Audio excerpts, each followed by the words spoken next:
Assalamualaikum warahmatullahi wabarakatuh. Oke, apa kabar teman-teman? Mudah-mudahan kita semua dalam keadaan sehat walafiat dan dalam lindungan Allah Subhanahu wa taala. Kali ini kita akan belajar tentang PPKN atau pelajaran PPKN, yaitu tentang pendidikan Pancasila dan kewarganegaraan, dengan bab 1. Di bab 1 yaitu dengan judul kedudukan dan fungsi Pancasila sebagai dasar negara dan sebagai pandangan hidup. Oke, silakan nanti kalian perhatikan video yang akan Bapak tayangkan berikut ini dan simak baik-baik tugas yang akan Bapak sampaikan di akhir video tersebut. Oke, silakan disimak. Dasar negara Pancasila ditetapkan tanggal 18 Agustus 1945. Kenapa tanggal 1 Juni ditetapkan sebagai hari lahir Pancasila?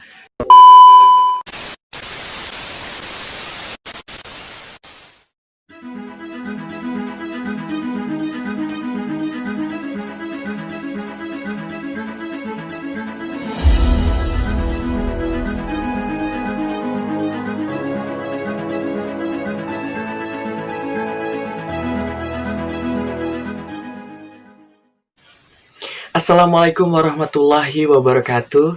Selamat datang di video pembelajaran pendidikan Pancasila dan kewarganegaraan. Pada kesempatan kali ini, kita akan membahas materi SMP MTS Sederajat kelas 8 bab 1 tentang memahami kedudukan dan fungsi Pancasila. Oh ya, sebelumnya saya ucapkan selamat kepada kalian yang sudah naik kelas ataupun lulus dari sekolahnya masing-masing. Semoga di jenjang yang lebih tinggi kalian bisa mendapatkan ilmu yang lebih banyak dan bermanfaat hingga bisa mencapai cita-cita yang kalian inginkan. Oke, karena di video ini kita akan membahas tentang materi kelas 8 bab 1, yaitu memahami kedudukan dan fungsi Pancasila. Coba kalian ingat-ingat lagi apa saja materi kelas 7 yang berkaitan dengan materi bab 1 ini. Di kelas 7 pasti kalian sudah memahami dan mempelajari tentang penyusunan dan penetapan dasar negara atau Pancasila. Materi tersebut tentunya berkaitan dengan materi yang akan kita bahas pada kesempatan kali ini. Pancasila ditetapkan tanggal 18 Agustus 1945. Mungkin ada yang bertanya, lalu kenapa tanggal 1 Juni ditetapkan sebagai hari lahir Pancasila?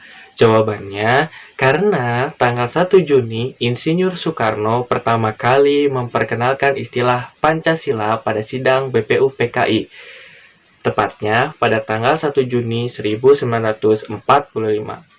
Maka 1 Juni itu ditetapkan sebagai hari lahir Pancasila. Berbeda dengan tanggal 18 Agustus 1945. Pada tanggal tersebut, Pancasila disepakati oleh para pendiri negara sebagai dasar negara.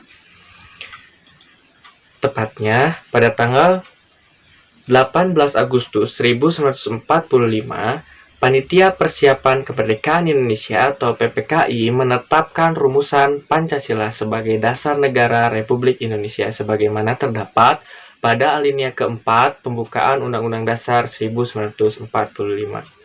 Dengan urutan ketuhanan yang Maha Esa, kemanusiaan yang adil dan beradab, persatuan Indonesia, kerakyatan yang dipimpin oleh hikmah kebijaksanaan dalam permusyawaratan perwakilan, dan kelima, keadilan sosial bagi seluruh rakyat Indonesia.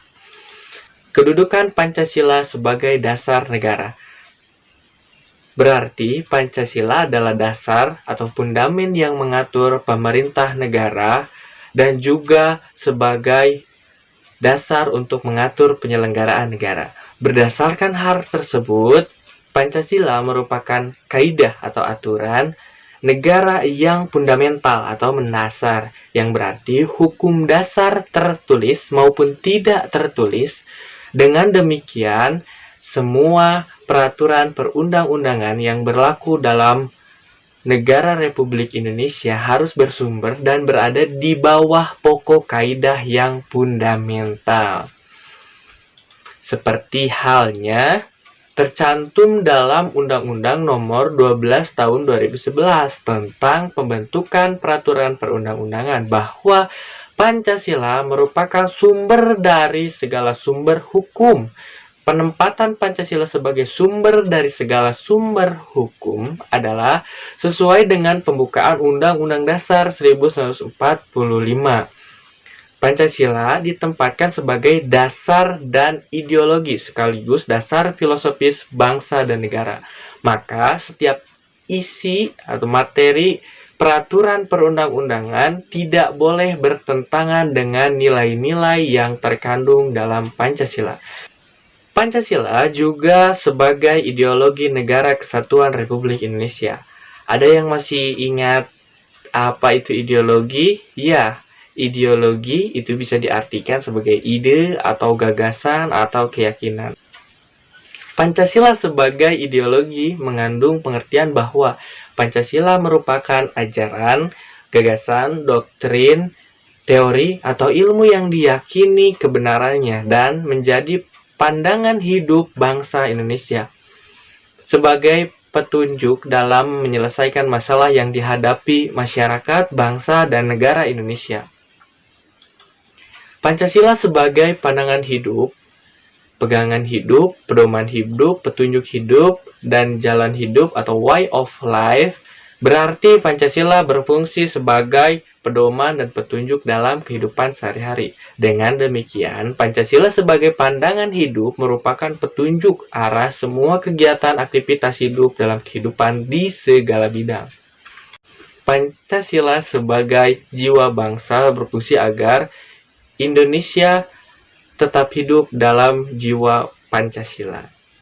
Pancasila sebagai kepribadian bangsa Indonesia. Seperti yang kita ketahui bahwa kepribadian itu setiap orang berbeda-beda. Nah, kalau berkaitan dengan Pancasila sebagai kepribadian bangsa Indonesia memiliki fungsi yaitu sebagai hal yang memberikan corak khas bangsa Indonesia dan menjadi pembeda yang membedakan antara bangsa kita dengan bangsa yang lainnya. Pancasila sebagai perjanjian luhur ini berarti Pancasila disepakati melalui Sidang Panitia Persiapan Kemerdekaan Indonesia tanggal 18 Agustus 1945.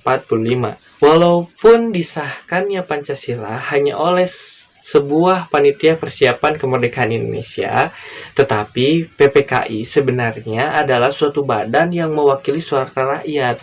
Jadi, Pancasila merupakan hasil perjanjian bersama rakyat Indonesia. Pancasila sebagai cita-cita dan tujuan bangsa Indonesia memiliki fungsi yaitu menciptakan masyarakat yang adil dan makmur. Pancasila sebagai satu-satunya asas adalah sebagai konsekuensi ditetapkannya Pancasila sebagai dasar negara dan juga merupakan perwujudan melaksanakan Pancasila secara murni dan konsekuen.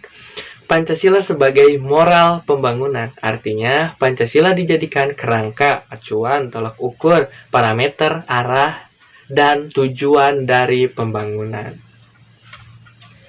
Itulah penjelasan dari materi memahami kedudukan dan fungsi Pancasila. Penjelasan ini diambil dari beberapa sumber. Apabila ada yang ingin ditanyakan, silakan tulis di komentar. Dan jangan lupa untuk terus dukung channel ini dengan cara klik tombol subscribe dan nyalakan loncengnya. Silakan bagikan video ini apabila bermanfaat. Terima kasih, salam. Sampai jumpa di video berikutnya. Wassalamualaikum warahmatullahi wabarakatuh. Oke, bagaimana? Kalian sudah menyaksikan videonya? Oke, sekarang tugas dari Bapak, silakan kalian catat atau buat rangkuman, tulis hal-hal yang penting dari video tersebut yang ada di dalam video, ditulis di buku ataupun di kertas selembar, dan nanti setelah ditulis kalian foto hasilnya dan dikirim ke WA ataupun Telegram. Ya. Sekian dari Bapak, kita tutup dengan baca hamdalah, alhamdulillahirabbil alamin, dan tutup dengan salam. Assalamualaikum warahmatullahi wabarakatuh.